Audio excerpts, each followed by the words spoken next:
JEE main आपकी chemistry की classes बेटा ऑलरेडी हमने यहाँ पे मनदीप केमिस्ट्री चैनल पे आपकी ऑलरेडी शुरू कर रखी हैं। तो एक बार आप जोर से सभी स्टूडेंट ने मिलके क्या करना है, आपको सभी को एक साथ में मिलके आपको चैनल को शेयर करना है, सब्सक्राइब करना है और लाइक करना है बेटा, ताकि मुझे भी मोटिवेशन मिले और बेटर तरीके से आपको मैं क्लासेस प्रोवाइड कर सकूँ।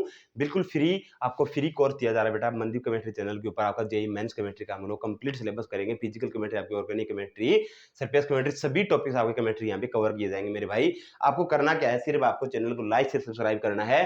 और हमने बेटा कल की क्लास थी हमारी, उसके अंदर हमने बात की थी बेटा मैटर एंड इट्स नेचर की बात की थी। हम लोग फैट आपका टॉपिक कवर कर रहे थे, some basic concepts of chemistry, जिसके अंदर मैंने बात की थी बेटा मैटर एंड इट्स नेचर की हमने बात की थी। मैटर आपका क्या होता है कि मैटर आपका क्या होता है, स्पेसिफिक जो उसका मास होता है और स्पेसिफिक वो स्पेसिफिक कवर करता है anything in the universe which occupy space and also have specific mass is known as matter। and matter हमने स्टेट्स में डिवाइडेड किया था आपका सॉलिड, लिक्विड एंड गैस की हमने बात की थी बेटा।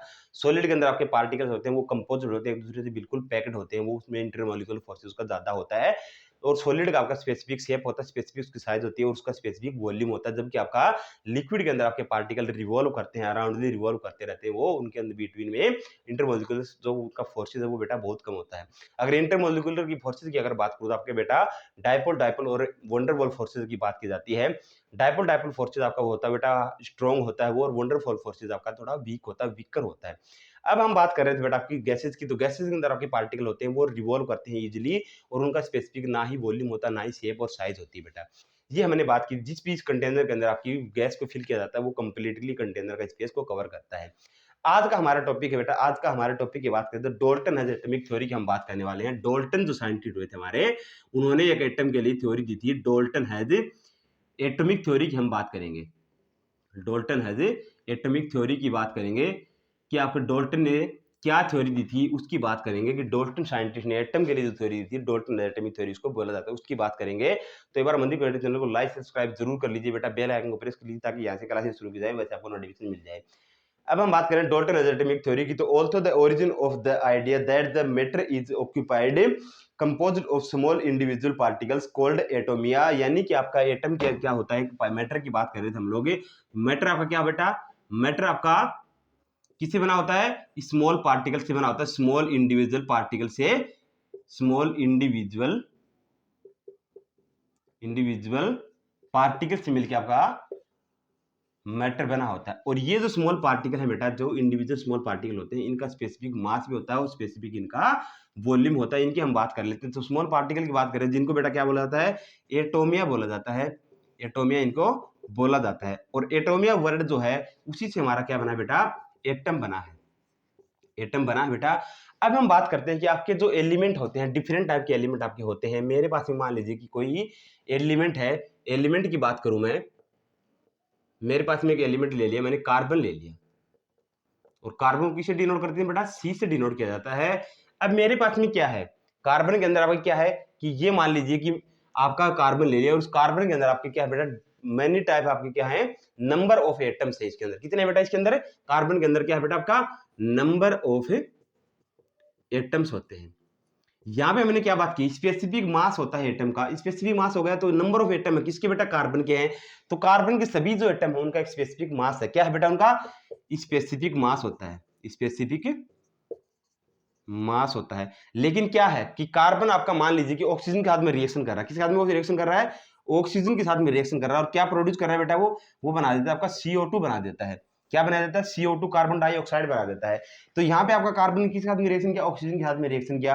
तो कार्बन जो है उसके जो एटम्स हैं उनका मान लीजिए, यहाँ पे मैं मास की बात कर रहा हूं, तो उनका मास मान लीजिए मैंने M1 से नोट कर दिया, यानी कि वो आपका M1 है। तो आपका ऑक्सीजन का मास है, ऑक्सीजन के जो एटम्स की बात करूं मैं, ऑक्सीजन के एटम्स की बात करूं, उनका मास है बेटा वो M2 है। यहाँ पे मैं बात कर रहा हूं आपकी कि M1 और M2 है, यानी कि आपका कार्बन के एटम की मास की बात करें और आपके ऑक्सीजन के एटम की मास की बात करें, तो क्या आपका M1 यहाँ पे हम ले लेते हैं M1 प्लस M2, यानी कि M1 और M2 है, यानी कि मास ऑफ कार्बन एटम्स और mass of the oxygen atom, क्या वो इक्वल हो सकते हैं? नहीं बेटा, वो इक्वल नहीं हो सकती। यानी कि आपके जो डिफरेंट टाइप के पार्टिकल्स होते हैं, डिफरेंट टाइप के आपके जो एलिमेंट होते हैं, उनका जो डिफरेंट डिफरेंट एटम्स होते हैं, उनका बेटा सभी का डिफरेंट डिफरेंट एटॉमिक मास होता है। तो हम लोग बात कर रहे थे मास की, कि आपका उनका मास इक्वल होता है? नहीं बेटा, उनका मास है वो डिफरेंट डिफरेंट हो सकता है, डिफरेंट डिफरेंट वो होता है। अब हम बात करते हैं कि उनके नंबर ऑफ इलेक्ट्रॉन्स होते हैं। किसी भी एटम के अंदर हमारे कौन कौन से पार्टिकल होते हैं? एक एटम मैंने यहाँ पे बना दीजिए, मान लीजिए कि ये आपका एटम है और इसकी ये बेटा सेंटर पॉइंट है। इस सेंटर पॉइंट की अगर हम बात करूं बेटा, तो इस सेंटर पॉइंट के अंदर न्यूक्लियस होता है, और न्यूक्लियस के अंदर हमारे कितने बेटा प्रोडक्ट टाइप होते हैं पार्टिकल से? प्रोटॉन प्लस न्यूट्रॉन हमारे इसके अंदर न्यूक्लियस के अंदर होते हैं। और ये बेटा आपके ऑर्बिट हैं, ये न्यूक्लियस के अराउंड आपके ऑर्बिट्स हैं, जो क्या इलेक्ट्रॉन्स आपके रिवॉल्व कर रहे हैं। तो क्या आपके number of proton, number of neutron और नंबर ऑफ इलेक्ट्रॉन आपके सभी एलिमेंट के इक्वल होते हैं? नहीं बेटा, सभी टाइप के जो एलिमेंट हैं उनके जो एटम्स हैं, उन एटम्स के अंदर जो इलेक्ट्रॉन्स रिवॉल्व कर रहे हैं और प्रोटॉन नंबर है और न्यूट्रॉन नंबर जो है वो बेटा डिफरेंट डिफरेंट होते हैं अलग अलग एलिमेंट्स के। जब एटम की हम लोग बात करें तो आपके एटम की सभी तरह के जो एलिमेंट्स होते हैं उनके डिफरेंट डिफरेंट जो एटम है, उन एटम्स की बेटा डिफरेंट डिफरेंट कैरेक्टरिस्टिक्स होती हैं, उनके डिफरेंट डिफरेंट प्रॉपर्टीज होती हैं। ये आपको ध्यान रखना है। तो एटम की आपके डाल्टन की एटॉमिक थ्योरी की हम लोग बात कर रहे हैं, इनके अंदर बेटा आपके डिफरेंट डिफरेंट आपके कंक्लूजन है। Chemical reactions involve recognisation of atom, these are neither candidated nor destroyed in a chemical reaction. अगर हम लोग बात करें बेटा, यहाँ पे आपकी क्या थी? कार्बन ले लिया मैंने, यहाँ पे कार्बन के साथ में आपकी रिएक्शन कर रहा है, ऑक्सीजन रिएक्शन कर रहा है। तो ऑक्सीजन जो रिएक्शन कर रहा है तो उसके अंदर आपके कार्बन, मान लीजिए कि मेरे पास में कार्बन है और कार्बन का जो यहाँ पे मैंने एलिमेंट ले लिया, इसके अंदर मान लेते हैं कि आपके क्या है, नंबर ऑफ एटम मान लीजिए 1 है, यहाँ पे ऑक्सीजन का एटम मान लीजिए 2 है, नंबर ऑफ एटम 1 है और नंबर ऑफ एटम 2 है। तो क्या बेटा यहाँ पे आपका केमिकल रिएक्शन जब होगी, केमिकल रिएक्शन होने के बाद में क्या CO2 बना रहे हैं, तो हमारे पास नंबर ऑफ एटम कितने हो गए? 1 + 2, यानी कि हमारे पास में 3 एटम हो गए। कार्बन डाइऑक्साइड के हमने कितने पर एटम प्रोड्यूस कर दिए? 3 एटम प्रोड्यूस कर दिया, 3 मॉलिक्यूल भी आप इसको बोल सकते हो, 3 मॉलिक्यूल प्रोड्यूस हो गए। तो क्या केमिकल रिएक्शन होने के बाद में ये ट्रू हो सकते हैं? नहीं बेटा, टू नहीं होंगे, क्योंकि अगर टू हम लोग यहाँ पे यूज करेंगे तो आपकी केमिकल इक्वेशन ही बैलेंस नहीं होगी, केमिकल इक्वेशन आपकी अनबैलेंस्ड होगी, केमिकल इक्वेशन आपकी स्केलेटन केमिकल इक्वेशन बन जाएगी। स्केलेटन केमिकल इक्वेशन अब क्या होती है बेटा?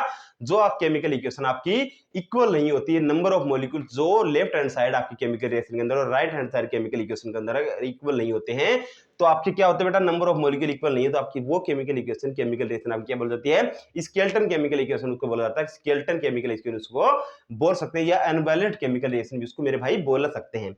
तो हम यहाँ बात करेंगे नंबर ऑफ एटम आपके क्या होंगे बेटा? दोनों साइड में इक्वल होंगे, यानी कि आपका केमिकल कंपोजिशन है जो नंबर ऑफ, अगर मास की बात करें तो आपका लूज नहीं होता, वो दोनों साइड में इक्वल होता है। केमिकल रिएक्शन होने के बाद में वो इक्वल होना चाहिए मेरे भाई केमिकल इक्वेशन का। यानी कि हम लोग जो एटम है उनको ना ही डिस्ट्रॉय कर सकते हैं, आपका एटम ना ही डिस्ट्रॉय हो सकता है, ना ही उसको क्रिएट कर सकते हैं हम लोग, ना ही उसको डिस्ट्रॉय कर सकते हैं, ना ही उसको क्रिएट कर सकते हैं। अगर केमिकल रिएक्शन जहां पे आपकी हो रही है तो उसमें एटम हम लोग डिस्ट्रॉय भी नहीं कर सकते, ना इधर क्रिएटेड नॉर भी डिस्ट्रॉय। यानी कि आपका मास का एक लॉज होता है बेटा। हम बात करेंगे जब laws of chemical chemical reaction के आपके लॉज ऑफ केमिकल कंपोजिशन के मास की हम लोग बात करेंगे तो उसमें आपका लो होता है बेटा मास कंजर्वेशन है, लो ऑफ मास कंजर्वेशन। तो उसके अंदर क्या होता है बेटा? डेफिनेशन होती है बेटा, वो आपको याद रखना है। वो लो क्या है? मास नाइदर भी क्रिएटेड नॉर भी डिस्ट्रॉय। और आपका एनर्जी के लिए भी सेम एक रूल होता है, एनर्जी कंजर्वेशन का आपका एक रूल होता है। क्या होता है बेटा? एनर्जी नाइदर क्रिएटेड नॉर भी डिस्ट्रॉयड, यानी आप एनर्जी भी डिस्ट्रॉय नहीं कर सकते और ना ही क्रिएट कर सकते हैं।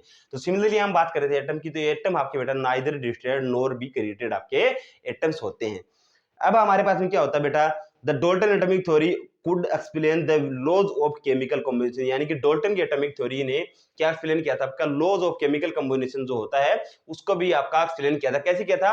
मास ऑफ कंजर्वेशन के थ्रू इसने क्या किया था कि आपका एक्सप्लेन किया था। किसको एक्सप्लेन किया था? लॉज ऑफ केमिकल कॉम्बिनेशन की हमने बात की। तो कि मास ऑफ कंजर्वेशन क्या होता है बेटा? का मास नाइदर क्रिएटेड नॉर भी आपका डिस्ट्रॉयड होता है। तो ये था बेटा आपका टॉपिक। नेक्स्ट हमारा टॉपिक होगा बेटा कॉन्सेप्ट ऑफ एटम की हम लोग बात करेंगे नेक्स्ट क्लास के अंदर। किसकी बात करेंगे? कॉन्सेप्ट ऑफ एटम की बात करेंगे आपकी नेक्स्ट क्लास के अंदर हम बात करने वाले हैं। तो ये आपका डाल्टन एटॉमिक थ्योरी के आपके कंक्लूजन थे, ये आपका टॉपिक थे बेटा। इसके न्यूमेरिकल्स हैं या इसकी जो भी आपकी प्रॉब्लम्स है बेटा उसके मैं सेपरेटली एक पीडीएफ आपको प्रोवाइड करूंगा। हम लोग पीडीएफ प्रोवाइड करेंगे और आपकी टेस्ट सीरीज भी रखी जाएगी जिसके अंदर आपका डाउट्स भी क्लियर किए जाएंगे। अगर आपको कोई भी इसके अंदर डाउट हो तो आप कमेंट से मुझे किसी भी टाइम पूछ सकते हैं बेटा, उसका रिस्पॉन्स बिल्कुल दिया जाएगा।